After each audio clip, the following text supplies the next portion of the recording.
The Vice President of the Seniors and Pensioners Association reflects on International Day of Older Persons. Minister of TEAT announces continued training for hospitality workers. And an update on the Seabass investigation. Those are the headlines for Thursday, October the 1st, 2020.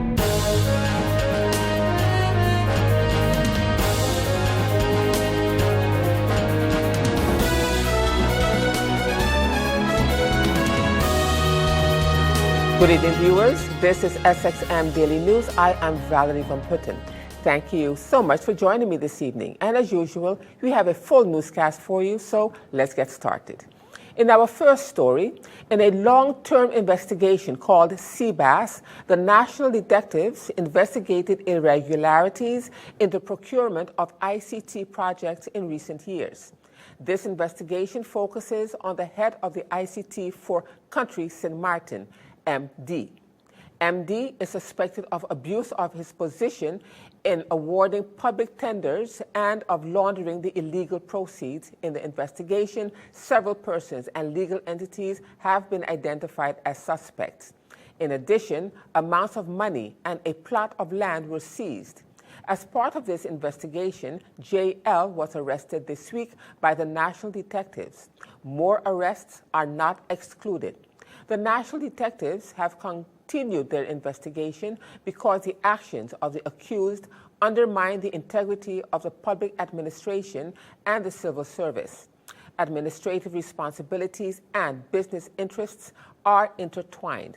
This can be at the expense of the quantity, quality, and price of products delivered to the government. Moreover, this does not benefit the citizens of St. Martin and disturbs the level playing field for the business community.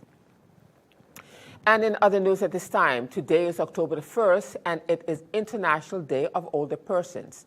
Co-coordinator of the Anti-Poverty Platform and Vice President of the Seniors and Pensioners Association, Dr. Anders Raymond Gisseroen, reflected on the 30th International Day of Older Persons at their weekly press briefing of the Anti-Poverty Platform. The reflection on the 30th International Day of Older Persons. Today, October the 1st, is the International Day of Older Persons. And as co-coordinator of the Anti-Poverty Platform, on behalf of the St. Martin Seniors and Pensioners Association, it is a privilege for me to kick off this month of commemorations on older persons, their human rights, and their well-being.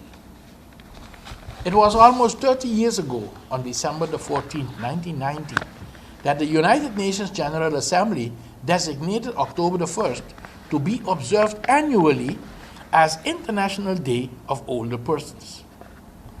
So this year, 2020, marks the 30th anniversary of the International Day of Older Persons. With the emergence of COVID-19, older persons have been considered one of the most vulnerable groups in our society. All of a sudden, older persons were at the center stage of the attention. Considering the higher risks confronted by older persons during the outbreak of pandemics, such as COVID-19 is one, a lot of reference was made to older persons in the COVID-19 policies and the programs, and to raise awareness of their special needs. But the statistics all over the world showed that also younger persons with underlying health conditions were at higher risk. Especially in the Caribbean, the area has observed a relative higher impact of COVID-19 pandemic due to the high incidence of non-communicable diseases such as high blood pressure, heart and coronary diseases, and diabetes in our societies. All responses to COVID-19 must respect human rights. Older persons have the same human right as the younger generation of persons. Everyone should have equal access to health care and social services, no matter their age. Older persons have a right to autonomy and to make decisions for themselves. But what did we read and see? Constantly, older persons were described as being the ones more at risk and for having serious problems from COVID-19. Ageism in society has made the situation even more difficult for older people. What is ageism? That is when you make assumptions about what happens in older age, which leads to prejudice, discrimination, and exclusion of older persons in our communities.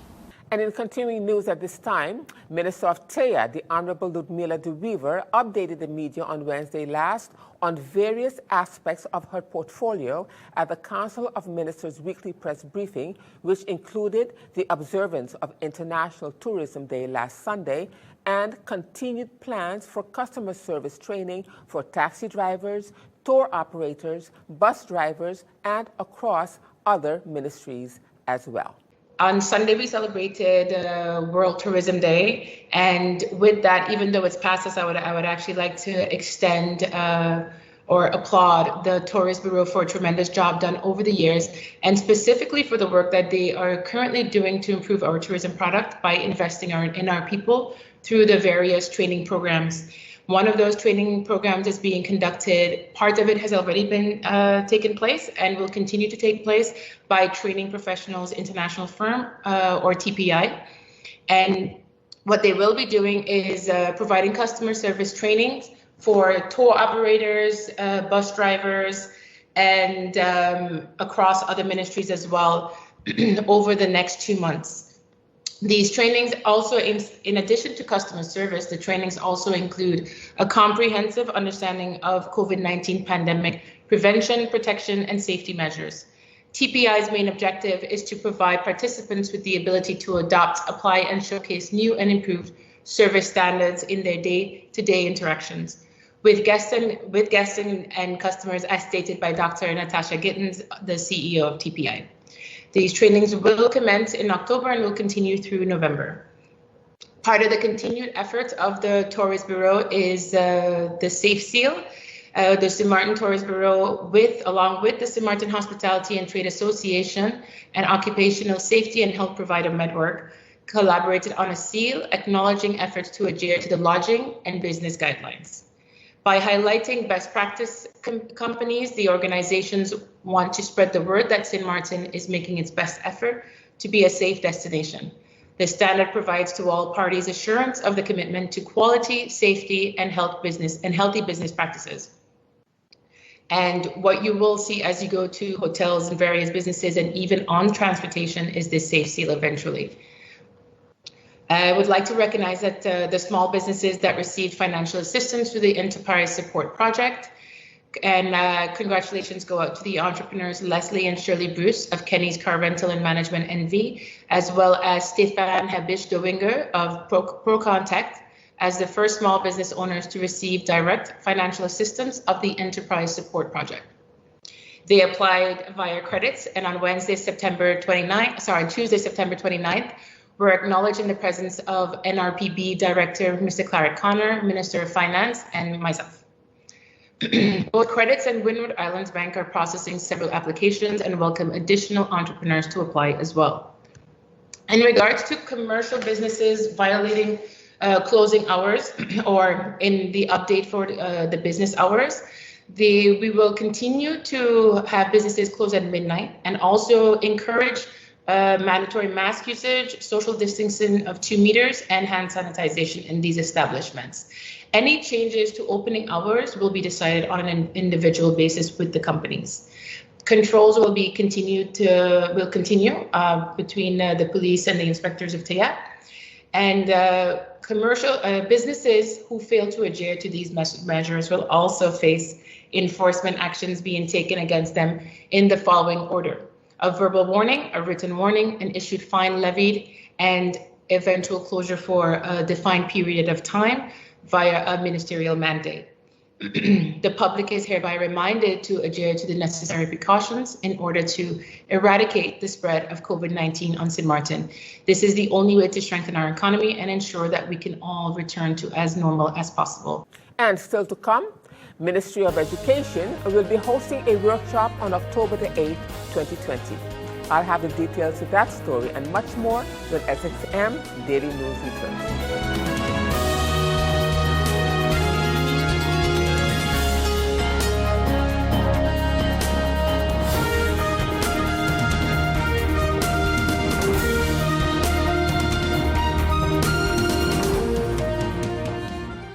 GEBE has been faithfully serving the communities of St. Martin, powering your home and our economy. Come rain or shine, our qualified team of professionals are working hard 24 hours a day to provide you and your family with safe, reliable electricity and water.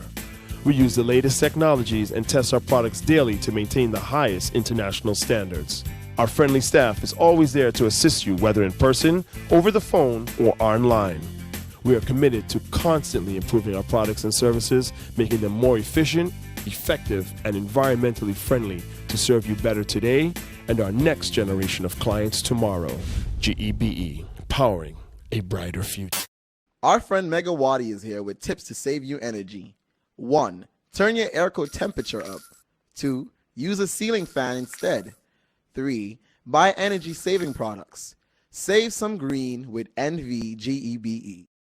Welcome back, viewers. This is SXM Daily News. Let's continue now with more news. Minister of Education, Rodolphe Samuel, has announced at the Council of Ministers weekly press briefing last Wednesday that graduates of Sandal School, Milton Peters College, the St. Martin Academy, they all have the possibility of continuing their education on Aruba, Curaçao, Bonaire, the Netherlands, the U.S., or Canada online. And as such, the ministry will be hosting a workshop on October the 8th, 2020. Graduates of the Sundial Milton Peters College VSBO, St. Martin Academy, on St. Martin, have the possibility of continuing their education in St. Martin, in Aruba, Bonaire, Curaçao, the Netherlands, United States, or Canada. But they have to be aware of their options and what it takes to be successful. So the Ministry of Education, Culture, Youth and Sports will be hosting a workshop entitled My PBL, PKL, and TKL Education and Beyond. This is to highlight the above mentioned. This workshop, which is the final workshop in the Thursdays Online with SSSD, will be held online on October 8, 2020 from 5 p.m.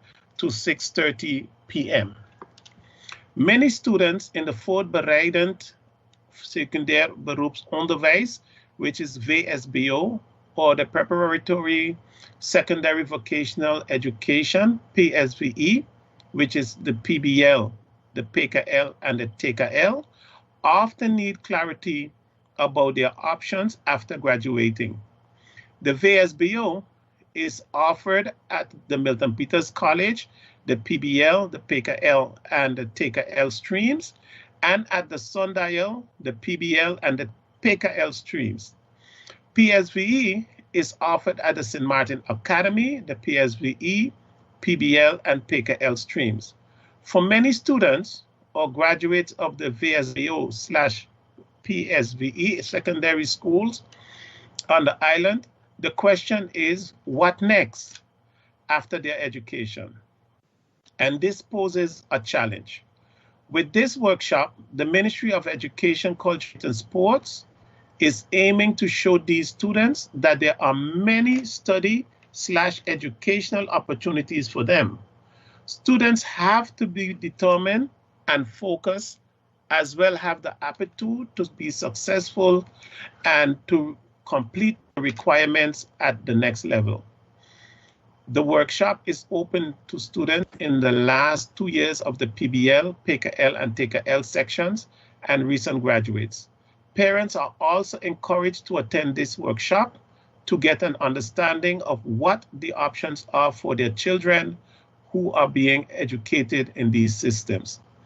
There are ways and means for these graduates to continue their studies if they wish, but all these different opportunities have specific requirements, and the graduate should be aware of these requirements.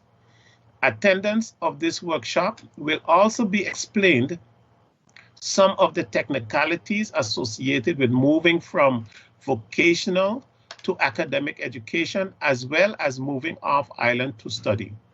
Moving from one educational system may not be straightforward, but it is possible.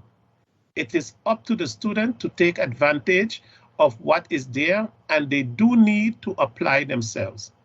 And Member of Parliament, the Honourable George Ponteflet, at the continuation of the parliamentary meeting of September the 28th regarding the NRPB and the World Bank, the Member of Parliament says that he looked at some of the points of the contract and he believes one of them was touched on prior. The Member of Parliament expounded further. I looked at some of the points in this contract, and I believe one of them was touched on prior to my time to speak, had to do with the one mentioned on page number 2, point 4 of the administration arrangement. It says the contribution is being provided in installments on the basis of financial needs of the trust fund. If the bank determines on the basis of the speed of the implementation of activities and availability of funds in the trust fund that it is necessary to either bring installments forward or delay them, the bank and the donor will mutually decide to revise the installment schedule as confirmed by the bank to the donor in writing. Mr. Chairman, that is plain, so they can either delay or they can advance it. That's their decision because they signed it. But in the meantime, St. Martin is caught in between. Mr. Chairman, what kind of had me a bit, I was trying to understand, on the same page 2, it mentioned here under point 8, it said at the date of the bank's signature of this administration arrangement, the indirect rate as defined in Annex number 1 to this administration arrangement is 17%. Mr. Chairman, I Googled it because, these statements, these words and these phrases and so on, Mr. Chairman, those are bank terms for professionals. So I Googled indirect rate and it says these are costs not related to the work of the bank is doing. So in other words, Mr. Chairman, the bank, these indirect rate can be charged to the trust fund, even though they're not related to anything the bank is doing for the trust fund. If I am mistaken, then please correct me, because it says indirect, and it said it does not have to be related to anything the bank is doing for the trust fund or for St. Martin. Let me put it this way. Yes, Mr. Chairman. It started on page 5. It says, it talks about eligible expenditures, and it says, for the purposes of this paragraph 2, staff costs excluding short-term consultants and temporaries, including salaries, benefits, and indirect rate charged to the trust fund as applicable on the bank policies and procedures. Short-term consultants and temporaries includes fees and indirect rate. There we go, indirect rate. I have no clue. I had to Google it, Mr. Chairman. Indirect rate charged to the trust fund as applicable under, there it comes again, bank policies and procedures, and any equipment or vehicle purchased under paragraph 2 above shall be transferred to St. Martin upon closure of the trust fund or earlier when no longer required to support trust fund operations, management, or administration, provided such transfer is at no cost to the bank and is on as is where is basis without any warranty or guarantee from the bank. And now in news out of Willemstad, Curaçao, the reaction to recent media coverage about ENIA. Following recent media coverage, the Central Bank of Curaçao and St. Martin, CBCS, reports as follows. In early July 2018, at the request of the CBCS, the Court of First Instance in Curaçao issued an emergency measure with respect to, among others, ENIA Caribe Leven NV, ENIA Caribe Schade NV, and ENIA Caribe Zorg NV, ENIA. Mr. Ansari challenged this court ruling through several legal proceedings and has lost these suits. The U.S. Bankruptcy Court in New York has also recognized the emergency measure and rejected Mr. Ansari's defense against it. The lawfulness of the emergency measure has therefore been established. The emergency measure was also issued against Enia Caribe Holding NV and EC Investment NV. These two institutions were not under the supervision of the CBCS, and it was therefore only possible to assess the true scope of the problem once the emergency measure had been issued. After an extensive investigation, it was established that Enya suffered at least 700 million guilders in damage resulting from mismanagement by former policymakers and shareholders making deliberate use of non-transparent structures and institutions that lie outside of the supervisory reach of the CBCS. Enya is now claiming compensation for this damage in a liability suit brought by means of a petition filed on October the 11th, 2019. Almost a year later, on September 28, 2020, Mr. Ansari responded in this suit to the evidence and the substantiation of the allegations presented in the petition. The CBCS remains willing to engage in serious settlement negotiations. Several extensive deliberations were held with Mr. Ansari in recent years, both before and after the emergency measure was issued. So far, however, Mr. Ansari has made no move towards a concrete settlement proposal, despite having been invited on several occasions to do so. If Mr. Ansari does come up with a concrete and realistic settlement proposal to compensate the damage suffered by Enya, the CBCS is ready to discuss matters.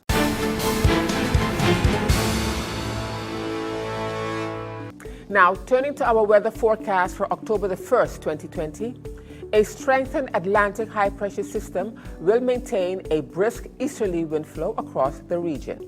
Another tropical wave will cause cloudy periods and isolated showers today. Some of these showers may be associated with thunder. Additionally, Saharan dust at varying concentrations will affect the local area. Persons with allergies and/or respiratory illnesses should take the necessary precautions. Due to northerly swells, seas are expected to peak at 9 feet during the next 24 hours or so. Small craft operators and sea bathers should continue to exercise caution. So the outlook through Saturday morning, partly cloudy to cloudy, breezy and hazy with a few showers. Now, let's turn to your 3-day forecast.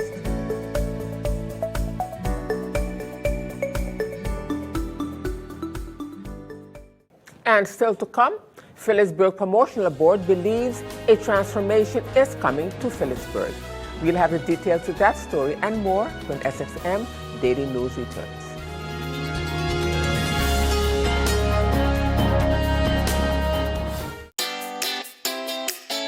Make use of WIB mobile banking with easy access and direct usage of face recognition,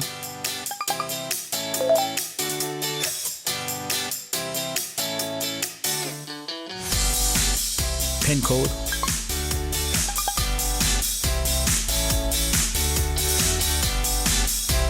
or fingerprint. Download WIB mobile banking app and make your transaction from anywhere at any time. For more information, visit wib-bank.net/quick-login.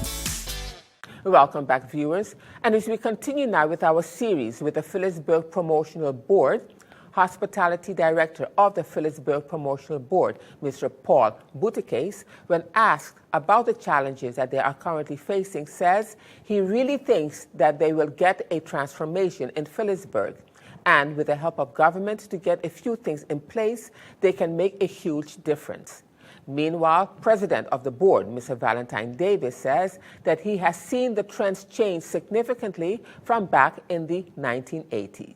I really think that we will get a transformation. And the other problem that we had is, a lot of people said, there should be more restaurants and more bars in Phillipsburg, but the rents were so high that a regular restaurant and a regular bar cannot really make it. So hopefully the rents will go down a little bit more. Maybe landlords and people that run the business can maybe partner up a little bit more together. So when it really goes good, we all profit a little bit more, and when it really go bad, get you a know, break. we'll both share the burden a little Right. bit, because I think that is the way forward. And so I think we're looking at a transformation, and if we can work with the government to have a couple of things in place, I think we can make a huge difference into the experience of people, that they're going to say, let's go to Phillipsburg this afternoon. Let's just shop what around we- a little bit. that's That's what we want. our goal. That's what we want. you That's know? the goal we're Yeah. working towards. The change is going to come about also with regards to the rent somewhat being lowering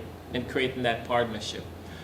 We've seen the trends change significantly from back in the 80s to a great deal. So much so that almost 99% of the shops in Phillipsburg used to be just jewelry stores. And about maybe 10, 12 years ago, we see a transformation started to come where we're getting back those finer boutique shops and stores, etc. So now this is going to also bring a positive change. Already, Paul is excited about this new store he's going to be creating, but also there's going to be other persons who's going to be coming, making these changes. I was talking to one of my tenants the other day, and I said maybe we need to start looking how our stores are looking, because the displays Yes. are pretty much all traditional. Absolutely. So I said, Exactly. what about bringing in maybe a nice sexy bar inside of your store? Because normally you're giving away beers and sodas, but now you have an area that has a nice sexy bar, really elegant, etc. So that draws people to come and network, etc. So, but at the same time now, you're also featuring your jewelry in the surrounding, etc. So you have to think in a different way. I said maybe it does not necessarily have to have all your jewelry on display, but now you're using your screens to display your jewelry significantly, but you have everything in your vault, and then you bring it out as you create these excitement, the conversations, etc. So you have to think out of the box how to create that new kind of style and look. It's And- experience shopping. Yes, and also are the persons that coming off the cruise ships and staying in the hotels, are they shopping as they were 10 years ago? What are they looking for? So you have to look at the new trends that people are looking for and also go towards that.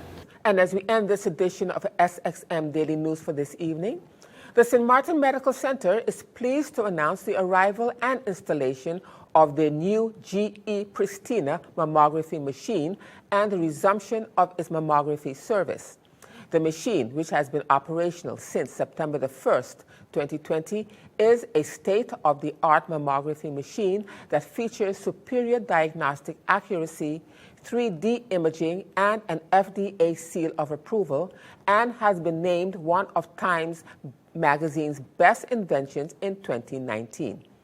In addition to its innovative features, the new machine offers a more pleasant and less intense experience for patients and is right in time for Breast Cancer Awareness Month. As of September the 1st, patients who were placed on the waiting list were scheduled for their exams along with urgent cases. New requests were scheduled accordingly to handle the backlog of patients due to the previous machine being down and the local surge of COVID-19 cases. Prior to the arrival of the new machine, patients were given a referral to the French side to conduct their mammograms. But since September the 1st, these referrals to the French side have ceased. St. Martin Medical Center's Manager of Patient Care and Education, Mr. Antonio Ponteflet, said they are extremely happy to have this new machine in service as it allows them to continue to provide quality care to the people of St. Martin, Saba, St. Eustatius, and the surrounding islands close to home. In light of the COVID-19 pandemic, unfortunately, this year, the observance of Breast Cancer Awareness Month looks a bit different than usual. But nonetheless, they still intend to spend the month of October doing all they can in close collaboration with the Positive Foundation and the Electrolytes Foundation to increase breast cancer awareness on the island of St. Martin, concluded Mr. Ponteflet. And with that, viewers, it brings us to the end of this edition of SXM Daily News for this evening. I am Valerie Van Putten, thanking you so much for joining me this evening. And just a reminder that this and other programs are available online. Simply log on to stmartinmediacenter.com for viewing. And on behalf of the SXM Daily News team, we thank you for watching and plan on meeting you right back here again tomorrow.